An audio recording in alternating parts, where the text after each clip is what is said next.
When you turn 18, people hand you a script for your life. Graduate, go to college, get a stable job, work hard, save a little. Retire at 65, that's the formula. It sounds responsible. It sounds safe. It sounds like the smart thing to do. But what if I told you that this formula, the one almost all of us are taught, quietly keeps millions of people stuck, stressed, and financially fragile for decades? At 18, you're told that debt for college is good debt. You're told that as long as you get a degree, everything will work out. You're told to focus on income later and just invest in yourself now. You're told that budgeting is enough, that if you just work hard, you'll be fine. And most of us believe it. Because it comes from parents, teachers, counselors, people who care about us. But care and correctness are not the same thing. The money lie we're all taught at 18 is this: if you follow the traditional path and work hard, financial security will naturally follow. It sounds reasonable. Effort equals reward. That's how school works. Study hard, get good grades. But money doesn't follow the same rules as school. Money follows systems. Money follows behavior. Money follows incentives. And if you don't understand that early, you can spend the next 20 years doing everything right and still feel behind. Let me tell you about a guy named Alex. At 18, Alex did exactly what he was told. He went to a decent university. He took out loans because everyone said it was normal. He graduated with a business degree and $48,000 in student debt. He landed a $52,000 per year job. His parents were proud. His friends were impressed. On paper, he was winning. But here's what actually happened. His student loan payment was $540 per month. Rent was $1,300. Car payment, insurance, groceries, utilities. Suddenly his good salary didn't feel that good. He started using a credit card to smooth things out, then he justified it. I deserve this. I worked hard. Small upgrades followed: a better apartment, a newer phone, weekend trips. Nothing crazy, just normal life. 5 years later, Alex was making $75,000. He felt successful. But he still had debt, still had stress, still had no real investments. He wasn't lazy. He wasn't dumb. He did exactly what he was told. And that's the problem. The system he followed prioritized income over assets. It prioritized credentials over cash flow. It prioritized comfort over ownership. When we're 18, no one teaches us how money actually grows. No one explains that wealth doesn't come from working more hours. It comes from owning things that produce income whether you're working or not. Stocks, businesses, real estate, skills that scale. We're taught to be employees before we're taught to be owners. And here's where psychology comes in. At 18, your brain is still developing. The prefrontal cortex, the part responsible for long-term planning, isn't fully mature. But your dopamine system? That's firing on all cylinders. Dopamine is the chemical of anticipation. It pushes you toward rewards right now. New phone, new car, new apartment, social approval. These feel immediate and powerful. Investing, on the other hand, feels boring, slow, invisible. You put money into an index fund and nothing happens. No applause, no Instagram post, no instant lifestyle upgrade. Your brain doesn't get a strong dopamine hit from patience.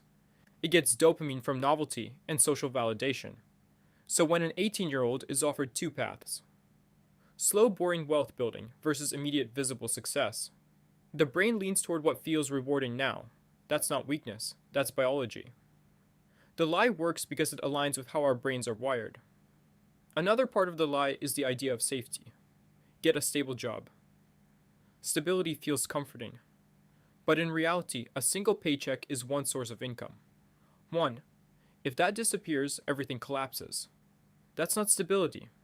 That's concentration risk. True financial stability comes from diversification. Multiple income streams. Investments that compound. Emergency savings. Low fixed expenses. But those ideas are rarely the focus at 18. The focus is resume building, not balance sheet building. Think about how we measure success in your early 20s. It's visible. Job title. Salary. apartment quality, car brand. We don't measure net worth. We don't measure investment rate. We don't measure ownership percentage. Because those things are invisible. And what gets measured gets optimized. So people optimize for appearance instead of assets. There's also something called a lifestyle inflation. When your income rises, your spending rises with it. Your brain adapts quickly to new comfort levels. That $52,000 salary felt amazing at first. A year later, it felt normal. The $75,000 salary felt incredible. Then it felt average. This is hedonic adaptation. The dopamine spike fades, so you chase the next upgrade. But investments compound quietly in the background. They don't shout. They don't show off. They just grow.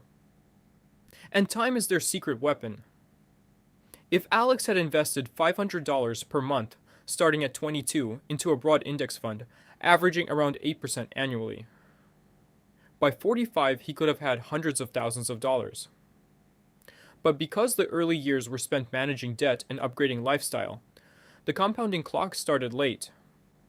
Time matters more than intelligence. Time matters more than hustle. Time matters more than picking the perfect stock. And the lie at 18 often delays time in the market. Now, this isn't anti-college. It's anti-blind belief. Education can be powerful, but it should be treated as an investment with expected returns, not a default life step. What's the cost? What's the earning potential? What skills are actually being built? Is there a cheaper path to the same outcome? Those are financial questions. Most 18-year-olds aren't taught to ask them. We're also not taught about opportunity cost. Every dollar spent today is a dollar not compounding tomorrow. That doesn't mean friggin' never enjoy your life. It means understand the trade-off. When you understand trade-offs, you make intentional decisions instead of automatic ones. Another hidden piece of the lie is identity. At 18, you're forming who you are. If your identity becomes I have a good job instead of I build assets, your behavior follows that identity. Behavior follows identity more than it follows information. You can know investing is important and still not invest if it's not part of how you see yourself. So how do you break the lie? First, shift your focus from income to ownership. Income is important, but ownership is what builds wealth. Ask yourself, what do I own that pays me? If the answer is nothing, that's the starting point. Second, automate investing early, even small amounts. The habit matters more than the number at first. Automation bypasses willpower. It removes daily decision making. Remember, your brain will choose short-term pleasure if forced to decide every time. Automation protects you from yourself. Third, control fixed expenses aggressively in your early 20s. The lower your baseline lifestyle, the more flexibility you have. Flexibility is power. It lets you invest more. Take risks. Start a business. Change careers. High fixed costs trap you. Fourth, learn continuously about money.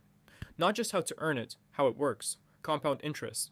Market cycles. Risk management. Behavioral biases. The more you understand, the less fear controls your decisions. And finally, redefine success. Instead of asking, what's my salary? Ask, what's my net worth? What's my investment rate? How many months could I live without working? Those questions change your behavior. The truth is, the traditional path isn't evil. It's incomplete. It prepares you to earn. It doesn't prepare you to build. And building is what creates freedom. If you're 18 watching this, you're early. That's powerful. If you're 25, you're still early. Even 35 isn't too late. The biggest mistake isn't starting behind. It's never questioning the script. Because once you see the lie, you can't unsee it. You realize that financial security doesn't magically appear at retirement. It's engineered. Slowly. Quietly. Intentionally. And here's the hopeful part. You don't need to be a genius. You don't need to predict markets. You don't need to create the next billion-dollar startup. You need time, ownership, discipline, and awareness of your own psychology. Smart people stay stuck when they follow scripts without questioning incentives. They escape when they understand systems. So question the path. Learn the rules of money. Build assets early. Control lifestyle inflation. Let compounding work longer than everyone else's.